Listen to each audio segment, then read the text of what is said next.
आओ देखें ये 40 पॉइंट्स क्या थी। तो ये देखें आउटलाइंस सामने स्क्रीन के आगे आ रही है एचडी में। देखें ये सारी पॉइंट्स, ये 14 पॉइंट्स थी जो कि कायदे-ए-आज़म मोहम्मद अली जिन्नाह ने पेश की थी, कानून बनाया था। फ्यूचर कॉन्स्टिट्यूशन ऐसा होगा तो हम मुसलमान मानेंगे, नहीं तो नहीं मानेंगे, क्योंकि मुसलमानों के हक़ में कायदे-ए-आज़म ने बात की थी। ठीक है, तो देखें आगे ये 14 पॉइंट्स को खुल के डिस्कस करते हैं एक एक। फेडरल कॉन्स्टिट्यूशन क्या था, इक्वल प्रोविंशियल ऑटोनॉमी क्या थी, माइनॉरिटी रिप्रेजेंटेशन क्या थी, ये सब कुछ देखते हैं। तैयारी की टिप बताऊं, अभी मैं ये बहुत स्पीड और फास्ट में पढ़ता जाऊंगा, क्योंकि ये पहले मैं पढ़ूंगा उनके लिए जो कि एडवांस लेवल के हैं, जिन्होंने पहले पाकिस्तान अफेयर का सिलेबस कवर कर लिया है। उनके लिए बहुत ही तेज़ी से क्विकली रिव्यू करूंगा। उसके बाद इसी लेक्चर में बाद में दूसरे नंबर पर बेसिक्स वालों के लिए जो न्यू सीएसएस की तैयारी करें उनको लिए बहुत आराम से एक एक चीज़ समझाऊंगा। ठीक है, तो सब लोग देखें और सब्सक्राइब करना भाई, और कमेंट करना। जो चीज़ आपको चाहिए वो मैं आपको उतनी आसानी करके दूंगा। चलो शुरू करते हैं आज का लेक्चर। तो पहला क्या था,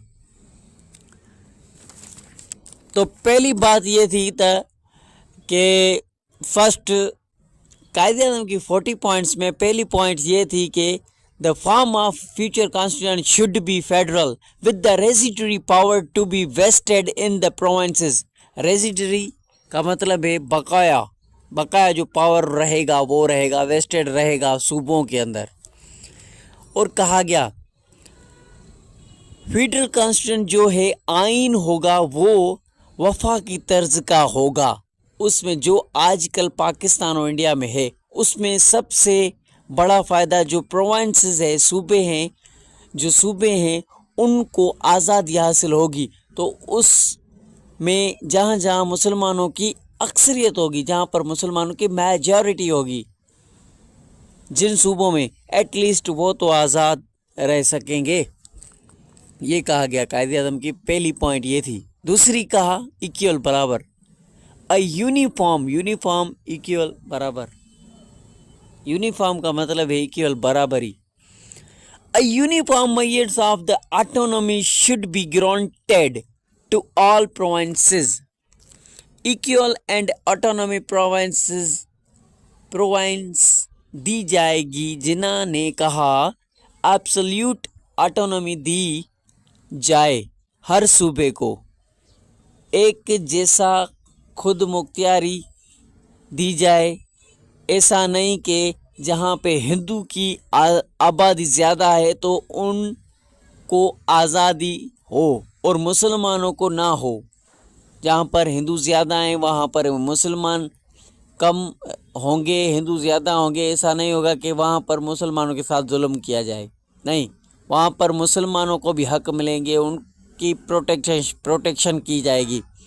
दूसरी पॉइंट में ये कायदे ने कहा आज़ादी इक्वल बराबरी, आज़ादी हासिल हो सबको। ठीक है, तो तीसरी पॉइंट कायदे-ए-आज़म की, all legislatures in the country and the other elected bodies should be constituted on the definite principle of the adequate and the effective representation of the minority in the every province without reducing the majority in any provinces to a minority or even a equality। तो इसका मतलब है minorities की representation होगी, मतलब कि हर सूबे के अंदर, हर मरकज़ के